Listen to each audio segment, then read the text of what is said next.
Cancer. No one wants to hear that word out of their doctor's mouth. Cancer is elusive, persistent, dangerous, and life-threatening. But what if our doctor tells us we have cancer? Or what if we have some other health problem? How should we deal with that? What is the right attitude? What is the right attitude towards God? 4,000 years ago, there was a man named Job who was healthy, wealthy, and blessed. Then suddenly he lost everything. All his possessions were destroyed, and all his children were killed on the same day. And then it got even worse. He lost his good health. His ailment wasn't cancer, but it was painful, humbling, and debilitating. Job's attitude toward his adversity is a good lesson for us in how to deal with our adversity. Thanks for watching this episode of BibleMountain.com. This is the third episode in the series on the book of Job called Why Do People Suffer? The book of Job can be divided into 33 sections. You may notice the blocks in this chart are different widths. The width corresponds to how many verses are in each section. Most of the book is a dialogue that took place between Job and his friends, or between Job and Yahweh, about why people suffer. The first 4 sections set the stage for that dialogue. The first section is the first 5 verses of chapter 1. This section introduces us to Job, telling us he was the most righteous and wealthiest man in the East. We looked at that section in the first episode of this series. In the second episode, we looked at the second section. This section tells us Satan presented himself before Yahweh and was given permission to take away Job's possessions and children to see if Job would curse God. Job did not curse God. Today, we're going to look at the third section, the first 10 verses of chapter 2, and see what we learn about how to deal with health problems. Let's start at Job 2, verse 1. Again, there was a day when the sons of God came to present themselves before the Lord, and Satan also came among them to present himself before the Lord. Notice the word again. Other than these highlighted words, this verse is identical to Job 1, verse 6. This is Job 1:6, and this is Job 2:1. The word again tells us the sons of God and Satan presented themselves before Yahweh a second time. In the previous episode, I mentioned the sons of God refer to angels. I explained the word Lord in all capital letters as a translation of Yahweh, which is the personal name which distinguishes the God of the Bible from all other gods. And I demonstrated the name Satan tells us Satan is the adversary. Let's go on to verse 2. The Lord said to Satan, "Where have you come from?"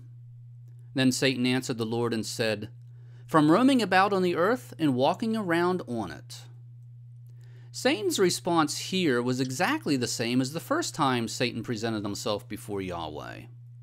This is Job 1:7, and this is Job 2:2. Now let's go to chapter 2, verse 3. The Lord said to Satan, "Have you considered my servant Job?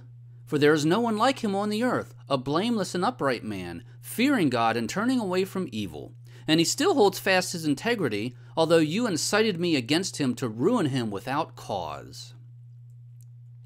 Other than the highlighted phrase, this verse is identical to Job 1:8. This is Job 1:8, and this is Job 2:3. Once again, Yahweh bragged about Job, telling Satan there was no one like Job. This is actually the third time we have seen this description of Job. We saw it in the first section in Job 1:1, we saw it in the second section in Job 1:8, and now we are seeing it the third time in this section. Blameless means Job did not do the wrong thing, and upright means he proactively did the right thing. Job wisely feared God, and he turned away from evil. This is where the story in this section diverges from the story in the previous section. Here, Yahweh was referring back to the story in the previous section in which Satan was allowed to take all of Job's possessions and kill Job's children as a test. Notice this phrase, "without cause." Yahweh pointed out to Satan that Job did not deserve the pain and suffering Satan inflicted on him. This is important because this series is called Why Do People Suffer?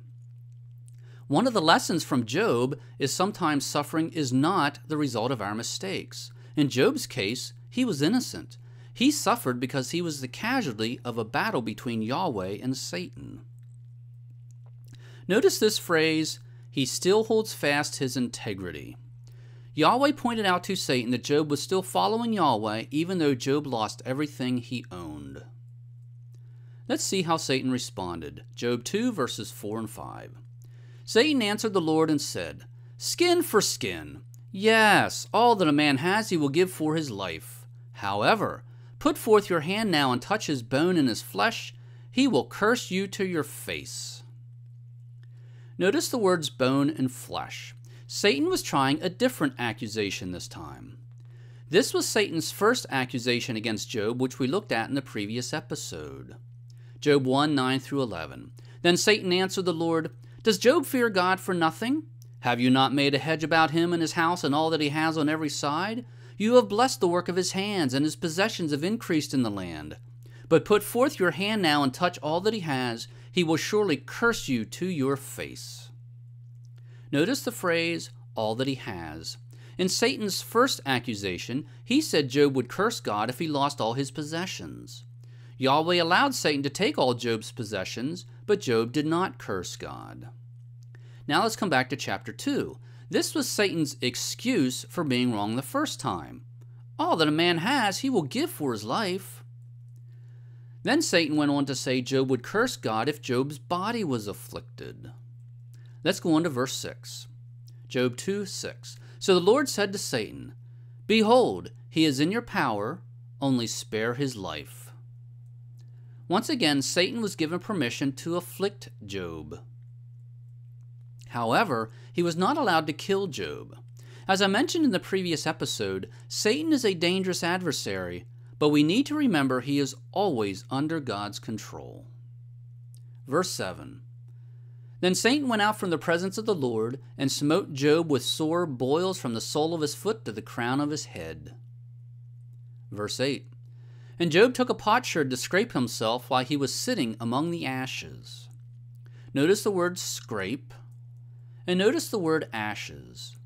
At one time, Job was the wealthiest, most prominent man in the East, but after Satan's attacks, he was reduced to scraping himself while sitting in ashes. Verse 9. Then Job's wife said to him, "Do you still hold fast your integrity? Curse God and die." This is the first time Job's wife is mentioned, and it's not a very positive mention. She started off with this question, "Do you still hold fast your integrity?" She more or less told Job he was silly for holding on to his integrity. And then she basically told Job to give up. Verse 10. But Job said to his wife, "You speak as one of the foolish women speaks. Shall we indeed accept good from God and not accept adversity?" In all this, Job did not sin with his lips. Let's look first at Job's statement to his wife. Notice the word foolish, and notice the word as. Job did not tell his wife she was a fool. He told her she was thinking foolishly at that moment and responding foolishly to their loss. She was being foolish because she wasn't willing to accept adversity from God as well as good. Now notice this line. In all this, Job did not sin with his lips. Satan was wrong. Job did not curse God, even though Job lost everything and his body was covered with boils. Now, this is the end of this section. Let's go back to Job's question. Shall we indeed accept good from God and not accept adversity? Job had just been afflicted with boils all over his body, but he accepted bad health just as readily as he had accepted good health. This is similar to how Job responded after Satan's first attack. This is Job 1, 20 and 21. Then Job arose and tore his robe and shaved his head, and he fell to the ground and worshipped. He said, "Naked I came from my mother's womb, and naked I shall return there. The Lord gave, and the Lord has taken away." Job had just lost all his possessions and his children, but he let go of those possessions just as readily as he had accepted those possessions in the first place. So how should we respond when we have health problems? Consider Ecclesiastes 7 verse 14. "In the day of prosperity be happy, but in the day of adversity consider. God has made the one as well as the other. This was Job's attitude toward his health problems, and this should be our attitude towards our health problems. Our days of good health and prosperity are a gift from God, but He is not obligated to keep giving that gift.